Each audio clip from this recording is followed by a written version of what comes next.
Покровка ауылының тұрғыны Александр Гордеев даму қорының 1 миллион теңге грантына ие болды. Бүгінде ол Есіл ауданында жануарлардан тұлып жасайтын жалғыз жан.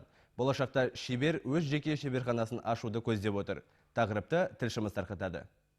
Александр Гордеевтің шеберханасы үйінде орналасқан. Бүгінде ол баспанаға күрделі жөндеу жүргізіп жатыр. Ал даму қорынан берілген грантты таксидермист жануарлар толыбын жасауға жұмсамақ. Қаражат оның өнерін жаңа деңгейге шығармақ.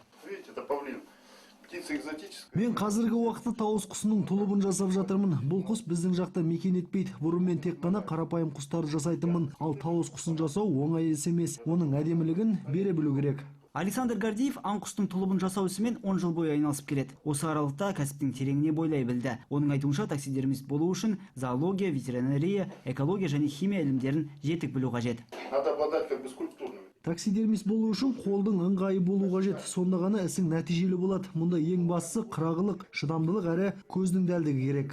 Тұлып жасауға зақымы аз, ауланған аң терісі пайдаланылады. Александр Гордеевтің қолынан шыққан жәдігерлер Явленка, Сергеевка және Петропавл қаласының мұражайларында тұр. Это очень творческий человек. Александр Гордеевтің өнері көз сүйсіндіреді. Ол өлген жануарларға қайта жан бітіреді. Мұндай іс кез келген адамның қолынан келе бермейді. Оның өнері облысымызда жоғары бағаға ие.